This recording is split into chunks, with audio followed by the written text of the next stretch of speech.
ভাই নিজেকে দেখে মানে একটা মহল চেষ্টা করতেছে প্রমাণ করবার জন্য বিএনপি অকৃতজ্ঞ, তারা জুলাই আন্দোলন যারা এনে দিছে তাদের প্রতি অকৃতজ্ঞ, যারা এই নির্বাচন একটা সুষ্ঠু নির্বাচনের ব্যবস্থা করে বিএনপিকে ক্ষমতায় আসছে তাদের প্রতিও বিএনপি অকৃতজ্ঞ না। আমরা যখন এই ধরনের কথা রেটরিক বলবো বা এই ধরনের অপরিণামদর্শী বালকখিল্য একটা পোস্ট দিব, তখন সেটা কিন্তু ঘাড়ে যাবে বিএনপির, মনে করবে সে বোধহয় বিএনপির পালিত। ভাই আমাদেরকে এটা সবাই স্বীকার করে যে আজকে জুলাই না হলে এখানে আজকের এই নির্বাচন হতো না, আজকের এই সুষ্ঠু নির্বাচন না হলে বিএনপি ক্ষমতায় আসতো না, অথবা জামাত দেশবাসীকে দেখাইতে পারতো না, বিশ্বকে দেখাইতে পারতো না তারা জামাত এনসিপির 10% মিলে তারা 43% ভোটের জায়গায় আসছে। A huge achievement. প্রত্যেক এটা বিজয়ী, শুধু আমি অভিনন্দন বিএনপিকে জানাবো না, জামাত যে ট্রিমেন্ডাস একটা অ্যাচিভমেন্ট করেছে সেটাও স্বীকার করতে হবে, সে আলোকে আগাতে হবে। এখানে তেল মারার স্পেস অথবা হিংসা ছড়ানো, হানাহানি, যেই জিনিসটার জন্য দুই পার্টি নির্বাচনের আগে এগ্রি করছে সিটের ব্যাপারে না, বাট আমরা হানাহানি করব না, হাসিনাকে আসবার, ভারতকে আসবার বা অন্য তৃতীয় শক্তিকে ক্ষমতা নেয়ার আমরা সুযোগ করে দিব না হানাহানি করে। আরে ভাই এই গণ্ডমূর্খ লোকজন যারা এই বিগ পিকচারটা দেখতে পারে না, তারা এখনো তাদের মনে তো তুষ্টি আসে নাই যে আবনি মোহামেডান খেলা হয়ে গেল, মারামারি হইলো না কি হলো, একটু মারামারির ব্যবস্থা করি। তার জনাব তারেক রহমানকে ওই জায়গায় ওইটাই, এটা মানে তেলবাজদের ঠেকানো বা যোগ্য লোকদেরকে পজিশন দেওয়াটা ভেরি বড় চ্যালেঞ্জ। এবং আপনি যদি বলছিলেন, তারেক রহমান সাহেব কিন্তু নিজেই বলেছেন যে প্রথম যে সাংবাদিকদের সঙ্গে মত বিনিময় তিনি মাননীয় বলতেও মানা করেছেন। তো সেখানে আমাদের রক্তের মধ্যে তো তেল তেল প্রবহমান। এবং আপনি যদি লক্ষ্য করেন যে জনাব তারেক রহমান কিন্তু বেগম খালেদা জিয়া সম্পর্কে বেশ কয়েকবার তিনি যা বলেছেন, কোথাও সাবেক প্রধানমন্ত্রী, দেশনেত্রী, এটা সেটা কোনো বিশেষণে যান নাই। ম্যাক্সিমাম ক্ষেত্রে তিনি জাস্ট বলেছেন যে আমার মা মরহুমা বেগম খালেদা জিয়া। অর্থাৎ এগুলো কিন্তু ধরেন এক ধরনের এক্সাম্পল, মানে এগুলোর থেকে বুঝতে হবে, কারণ খালেদা জিয়া কে এটা এটা টাইটেল লাগায় বিশেষণ দিয়ে বলতে হবে না। তারেক রহমানও আমরা চাই যে ভবিষ্যতে তারেক রহমানই মানে একটা ইয়েতে পৌঁছাক যে বিশেষণ লাগবে না, যে উনি দেশ নায়ক। উনি দেশ নায়ক শব্দটা ব্যবহার করা হইতো একটা সময় তার দলে, তিনি নিজেই এটা বন্ধ করছেন। তো যাই হোক, আমরা একটু ধরেন প্রথম চ্যালেঞ্জটা হচ্ছে যে তেলবাজদের প্রতিহত করা, পিঠতন্ত্র থেকে ওনাকে বের করে আনা, একটা নেতৃত্বের জায়গাটায় ওনাকে সহযোগিতা করা। তার মতো অনেক সাংবাদিক আছে, এবং হাসিনার আমলে আমরা এই ধরনের অনেক সাংবাদিককে দেখছি যারা এই ধরনের কথা বলে বা অ্যাপ্রোচ করে। এখন সমস্যা হলো আপনি তাদেরকে সংশোধন করতে পারবেন না, এটা ওনাদের ডিএনএ তে আছে।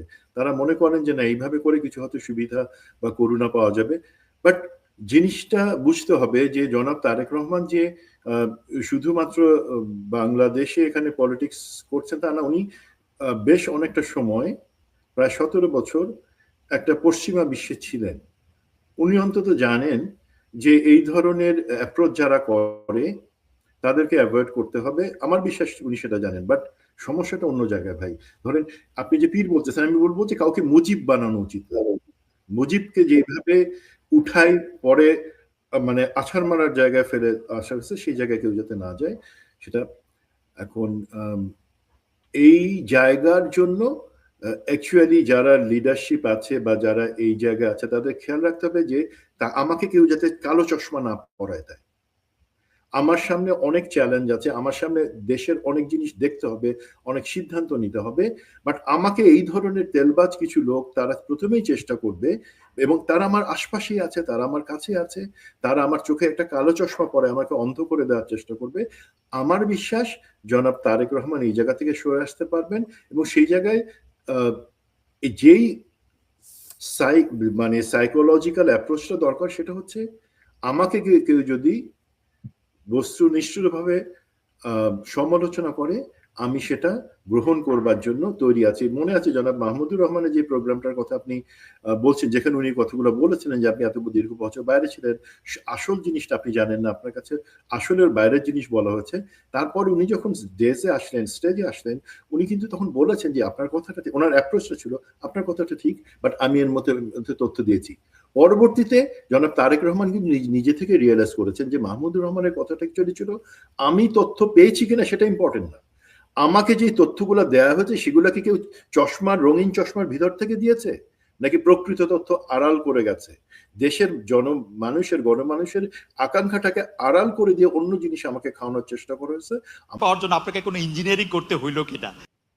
তো এই যে অভয় দিলে বলি, এই যে অভয় দিলে, আরে ভাই আপনি একটা সাংবাদিক, আপনি গেছেন প্রেস কনফারেন্স, এখানে ভয় অভয়ের কি আছে? আমরা বিশ্বের বিভিন্ন শক্তিশালী রাষ্ট্রের প্রেসিডেন্ট, প্রাইম মিনিস্টারের প্রেস কনফারেন্স আমরা দেখি, মানে প্রাইম মিনিস্টার, প্রেসিডেন্ট ক্ষিপ্ত হয়ে আছেন, কিন্তু সাংবাদিককে প্রশ্ন করার আগে জিজ্ঞেস করে যে অনুমতি দেন বলি, যদি অভয় দেন বলি। এটা ধরেন বিগিনিং অফ তেলবাজি আর কি, তেলের একটা সফট ভার্সন হচ্ছে এটা। তো এই জায়গাটা আপনি কিভাবে দেখেন? ওনাকে এই পীর হিসেবে আমরা দেখতে চাই না আর কি, আমরা নেতা হিসেবে দেখতে চাই। আমরা এই জায়গাটার জন্য কি করা যায়? এই তেলবাজ, মানে আমাদের কিন্তু প্র্যাকটিস, কিন্তু এটা না দীর্ঘদিনের প্র্যাকটিস, যে আমরা তেল মারতে মারতে মারতে মারতে নিজের স্বার্থ সিদ্ধি করতে চাই রাষ্ট্র বা প্রধানমন্ত্রীর ১২টা বাজিয়ে। তো সেই জায়গাটা আপনি আপনার কাছ থেকে একটু শুনি, এটা দিয়ে শুরু করে আরো কয়েকটা পয়েন্ট আছে সুমন ভাই। জি, এখন যারা এই কাজটা করে, যেমন খালেদ মহিউদ্দিনকে দেখালেন, ওনার যথেষ্ট কন্ট্রিবিউশন ছিল অনেক ব্যাপারে, বাট আমরা জানি উনি, আমার মনে হয় জনাব তারেক রহমান এই ১.৫ মাস সময়ে এই জিনিসগুলা বুঝে ফেলছেন, আমি বিশ্বাস করি। বাট দেখা যাবে, আমাদের দায়িত্ব। ভালো বুঝলে ভালো। পাশাপাশি ধরেন যে ওনাকে, যে আমি গতকাল গত পরশুদিন একটা অনুষ্ঠানে আমি নিজে বলছিলাম যে মানে ওনাকে তেল মারবে, ওনাকে খুশি করবে এই জাতীয় লোক মানুষজনের চেয়ে দেশের পক্ষে থেকে ওনার সঙ্গে তর্ক করবে ওরকম যোগ্যতা আছে, এবং দেশের পক্ষে থেকে ওনার সঙ্গে মানে স্ট্রেইট তর্ক করতে পারবে এরকম লোকজন ওনার আশেপাশে, ওনার মন্ত্রী পরিষদে বসানো খুব দরকার। মন্ত্রী পরিষদ ঘোষণা হলেই আমরা আসলে বুঝতে পারবো যে আসলে কোন দিকে যাচ্ছে। যেমন ডক্টর একটা জিনিস বলি, আপনার সাথে যে আমি কথা বলতেছি, আই রিসিভড আ টেক্সট, একজন আমাকে বলছে, আমার বন্ধু, সে বলছে যে তুই ভবিষ্যৎ প্রধানমন্ত্রী জননেতা তারেক রহমান বলতেছিস না কেন? এখন ভাই, উনি আজকে পর্যন্ত জনাব Tarek Rahman, plain and simple. এর বাদে আমি তো ওনাকে কিছু বলতে পারবো না। আগামী দিনে প্রধানমন্ত্রীর দায়িত্ব নেন, আমি ওনাকে সেইভাবে অ্যাড্রেস করব। এই জিনিসটা। আরেকটা জিনিস ভাই একটু বলে নেই, সেটা হচ্ছে কি, যখন আমি এই জায়গাগুলোতে সাকাম করব, সরাসরি কড়া ভাবে বলে দিব আমার পাশের লোকে কেউ যাতে এই ধরনের তেল মারার চেষ্টা না করে, তখন হবে কি, আরেকটা জিনিস কিন্তু ভয়ঙ্কর চলছে আশপাশে, যেটা হচ্ছে তার নাম, পার্টির নাম, পদ ব্যবহার করে অনেক লোক উস্কানিমূলক কথাবার্তা বলছে তার সুনজরে আসবার জন্য। বিরোধী দমন করব, জামাত দমন করব। আবার একজন সাংবাদিক যে দেশে থাকে না, দেশের বাইরে থাকে, আপনার আমার মতো, সে একটা ভয়ঙ্কর জিনিস বলে ফেলছে যে এই অন্তর্বর্তী সরকারের কাউকে দেশের বাইরে যেতে দেওয়া যাবে না কোনো ক্লিয়ারেন্স ছাড়া, গোয়েন্দা বাহিনী।